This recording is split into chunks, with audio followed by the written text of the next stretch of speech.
공사에서 일하던 아버지는 중남미에 있는 베네수엘라라는 나라의 관장으로 파견되셨고 회사에서 월세 형식으로 지원하는 아파트에서 살고 있었습니다. 그러다 회사에서 앞으로 계속해서 올 관장들을 고려해 그 나라에 집을 고정적으로 구입하기로 결정했고 결국 상류층 동네에 있는 고급 아파트를 구입한 뒤 저희에게 들어가 살라고 하더군요. 그 아파트는 호화로웠고 그곳에서의 삶은 행복했습니다. 커다란 아파트들 5개가 오망성 모양으로 모여있고 그 가운데에 정원과 테니스장과 커다란 야외 수영장이 있었죠. 저희가 살던 아파트는 110평짜리 아파트로 집안의 주차장으로 곧바로 이어지는 엘리베이터도 있었고 대문 밖에 일반 엘리베이터가 2대가 있었습니다. 방이 6개, 화려한 거실, 화장실 5개, 바닥을 온통 대리석으로 깔아놓은 아파트. 그럼에도 불구하고 집값은 우리나라 90년대 초 수도권 지역의 30평짜리 아파트 가격쯤이었죠. 사건은 이 집으로 이사온 후 2달이 지나갈 때쯤에 일어났습니다. 당시 미국인 국제학교에 등교하던 저는 학교에서 색깔이 들어간 고무 찰흙으로 무언가 작품을 하나 만들어 오라는 과제를 받았습니다. 중3 때 죽어라 공부만 하라는 강요만 받다가 갑자기 예술과 개성을 중시하는 교육체제에 적지 않게 당황했습니다. 전 무엇을 만들어야 좋을지를 몰랐고 또 무엇을 만들고 싶은지도 떠오르질 않았습니다. 주입식 교육에 익숙했던 제게 갑자기 자율적으로 뭘 하라고 하니 대책이 서지 않았던 것이죠. 그때 저는 문득 한국에서 떠나오기 2주일 전 한문 선생님이 반 아이들에게 들려준 무서운 이야기가 떠올랐습니다. 한문 선생님은 불교 신자셨는데 주말에 종종 절에 올라가 연불을 외거나 절을 하러 가신다고 말씀하시더라고요. 이 이야기 역시 선생님이 실제로 겪은 이야기입니다. 토요일에 절에 올라가 묵으며 밤늦게까지 커다란 불상이 있는 불당에서 연불을 외고 계셨는데 문득 스산한 기분이 느껴졌다고 하시더군요. 손목 시계를 봤더니 시간은 새벽 3시를 조금 넘긴 시각. 기분 탓이려니 하고 그냥 무시하려고 했는데 왠지 계시고 있던 불당 안이 갑자기 어두워지는 느낌이 들었다고 하셨습니다.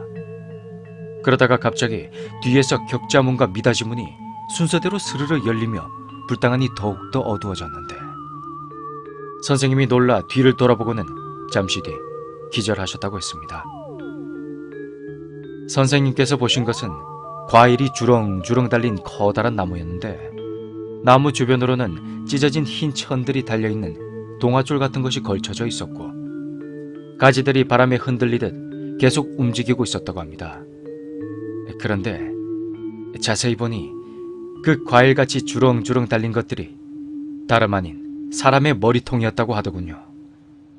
그 머리통들이 일제히 선생님을 노려보며 무언가를 중얼거리는 것까지 보고는 그만 혼절하신 것이었습니다. 저는 진짜 무슨 생각이었는지 그때 들었던 이야기 속의 나무를 고무차력으로 한번 만들어보자는 생각을 가지게 되었죠. 애들이 보면 깜짝 놀라며 무서워하겠지? 이런 상상을 하며 말이죠. 남의 경험담에서 등장했던 귀신을 고무차력으로 만든다. 그때는 이런 발상을 얼마나 후회하게 될진 전혀 알지 못했습니다. 저는 기왕 하는 거 정성을 들여 들었던 그대로 자세히 만들려고 노력했고 결국 4시간의 세밀한 작업 후에 그것을 완성할 수 있었습니다. 실제로는 거대할 것으로 생각되는 미니어처 나무, 그 주위로 걸쳐져 있는 휘날리는 하얀 천과 동아줄, 그리고 가지에 과일같이 달린 사람들의 피 묻은 머리통. 저는 제 작품을 감상하며 소름 끼치게 잘 만들었다고 생각하고 있었습니다. 그런데 그때 대낮이었는데도 불구하고 갑자기 방이 살짝 어두워지는 것입니다. 저희가 있던 지역이 구름이 가까이 지나가는 고산지대라 가끔 구름으로 인해 해가 가려져 살짝 어두워지곤 하는데 이번에도 그런거려니 했죠. 그런데 그때 갑자기 소리가 들렸습니다.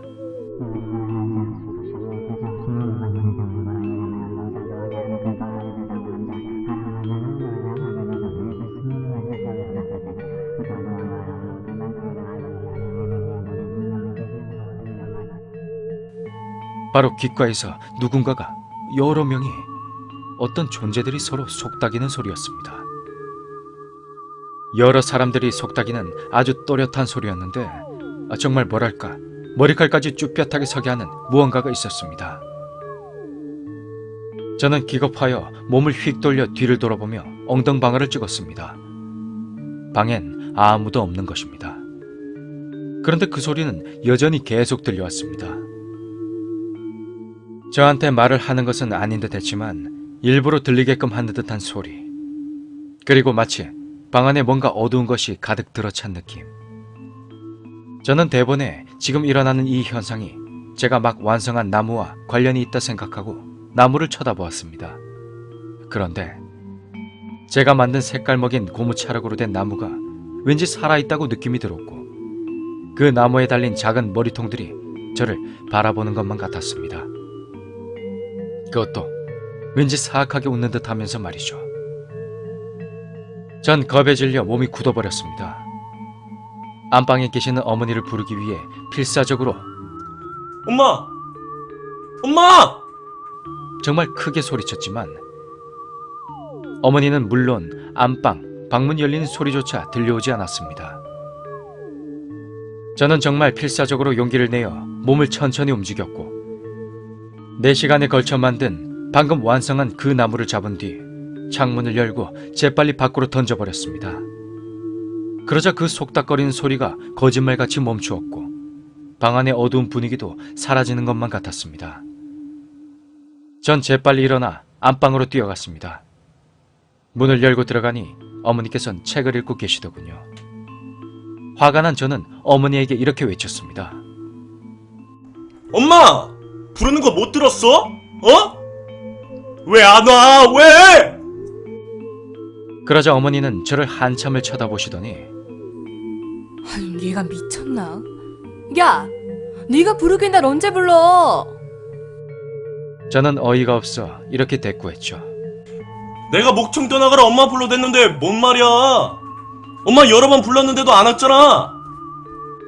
전 몹시 흥분한 상태라 말이 곱게 나오지가 않았고 듣다 못한 어머니는 제게 자기는 그런 말 들은 적이 없으니 방에 가서 TV나 보라며 화를 내시더군요. 정말 이상했습니다. 이 아파트가 방음이 잘 되어 있긴 하지만 그건 어디까지나 이 아파트와 다른 아파트 사이의 방음이었고 또 안방 가까이에 있는 제 방에서 나오는 고함 소리가 안 들릴 정도는 아니었거든요. 소리만 크게 울리면 안방 안에서의 TV 소리도 들릴 정도였으니까요. 전 방금 일어난 일을 어떻게 설명해야 할지도 모르겠고 또 믿어줄지도 의심스러워서 그냥 안방문을 쾅 닫고 거실로 나갔습니다. 제 방으로 다시 돌아갈 엄두는 나지도 않았고요. 저녁에 아버지가 돌아오신 뒤 아버지, 어머니, 여동생, 남동생이 모여 식사를 할 때 생각을 정리하고 낮에 일어났던 얘기를 겁이 질린 심각한 표정으로 꺼냈습니다. 하지만 돌아온 것은 웃음소리뿐. 가족들은 단지 중앙 수영장에서 애들 노는 소리를 들었거나 다른 집의 TV 소리를 들었거나 한 것 아니냐고 말했고 방이 어두워진 건 가까이 지나가는 구름 그림자 때문이 아니냐면서 그냥 웃어넘기더군요. 제 말이 설득력이 부족한 것이었는지 몰라도 가족인데도 불구하고 정말 믿어주는 사람 하나 없고 의지할 수 있는 사람 하나 없다는 사실이 정말 답답하고 서러웠습니다. 설명할 수 없는 공포감, 알지 못하는 어떤 기운에 방치된 듯한 그런 기분. 정말 한없이 외롭다는 생각만이 들어왔습니다.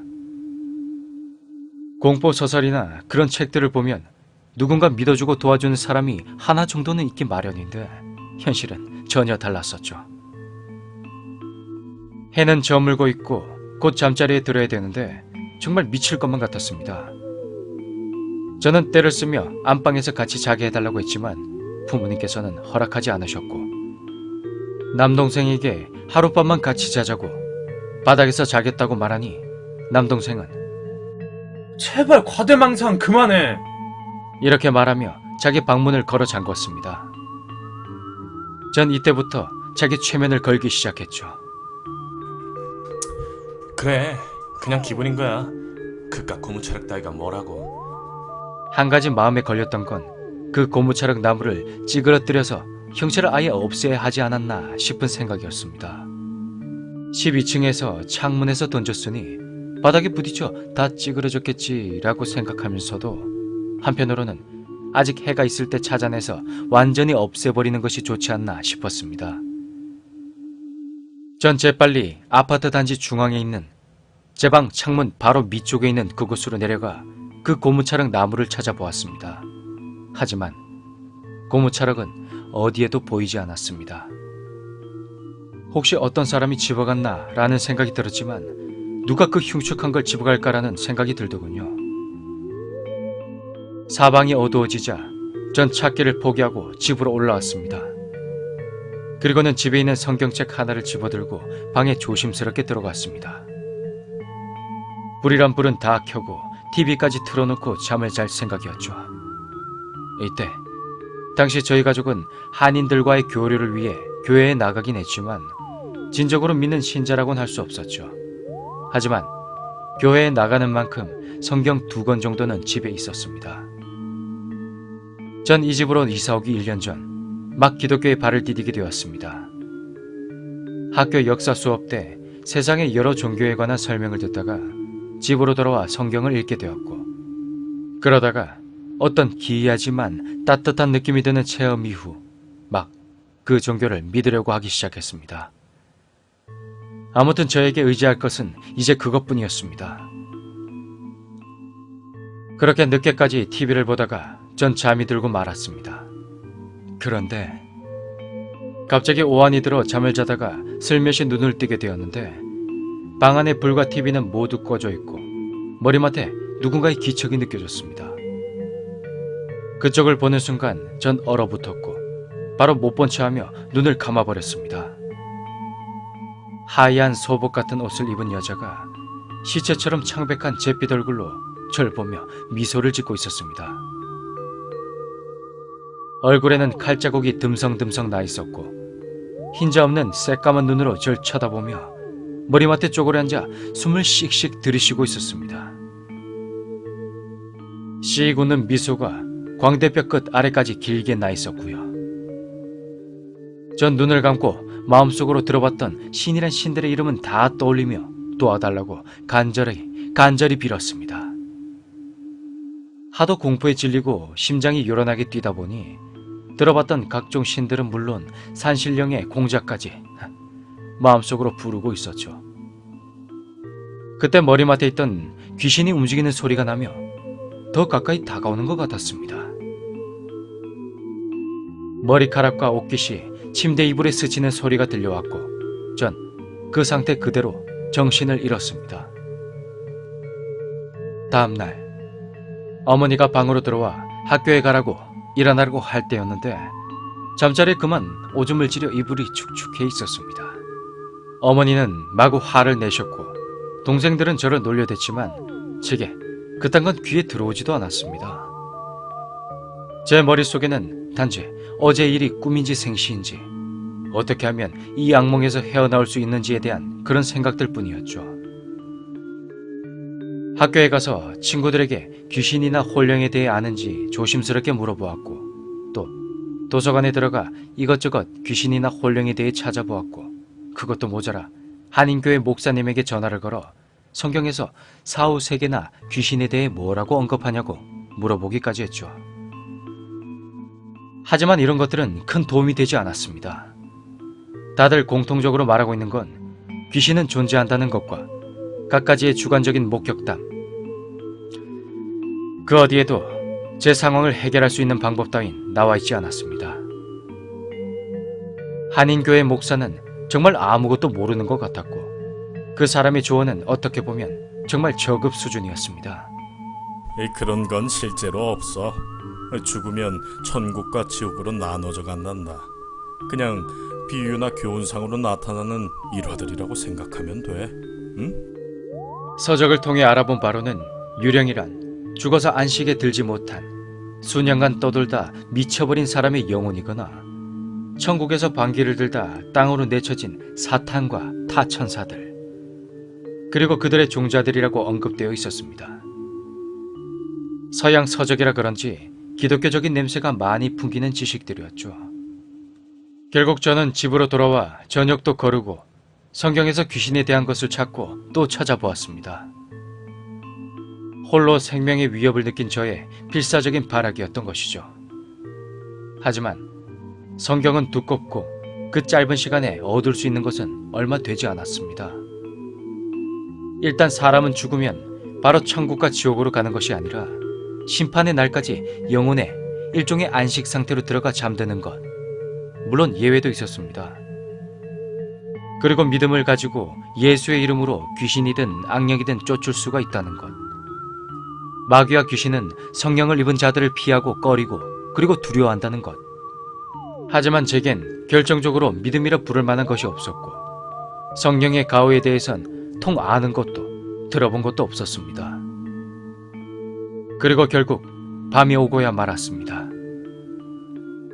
전 이번에도 TV와 불을 켜놓고 혹시라도 어제 불이 꺼진 게 어머니나 아버지의 소행이 아닐까 싶어 방문까지 걸어 잠궜습니다. 뭔 말을 해도 안 믿어주는 인간들, 내게 도움이 될 리가 없어. 죽어도 혼자 죽을 테니까 내 시체나 보고 후회나 해라. 이런 독한 마음이 서려 있었죠. 그렇게 TV를 보다가 새벽 2시쯤에 잠이 들었습니다. 그런데 갑자기 방 안에서 소리가 나서 눈을 번쩍 뜨게 되었는데 눈을 뜨니 방 안의 불은 모두 꺼져 있었고 달빛만이 창문으로 들어오고 있더군요. 엄마 아빠는 대체 어떻게 방에 들어와서 불을 끈 거야? 그리고 아까 그건 무슨 소리였지? 방금 무슨 소리가 들렸는데? 전 숨을 작게 쉬며 조용히 눈을 뜬 채로 누웠습니다. 그때 옷장에서 삐걱거린 소리가 들려오고 TV에서 이런 소리가 들려왔습니다. 전 누운 채로 얼어붙었습니다. 침대 옆 탁자에 올려놓은 성경을 집으려고 했는데 그게 제가 놓았던 자리에 없는 것입니다. 절망적인 상태에서 성경을 찾기 시작했고 결국 탁자 및 침대 아래쪽으로 삐죽이 나와있는 성경책을 보고는 얼른 집어들으려고 했습니다. 그런데 성경책 표지가 바닥에 달라붙어 있는 것입니다. 전 침대 밑으로 고개를 숙여 들여다볼 용기는 없었고 절실한 마음으로 그냥 힘껏 당겼습니다. 검은색 가죽 표지가 찢긴 채 바닥에 있었지만 전 성경 나머지 부분을 들어 팔로 끌어안았죠.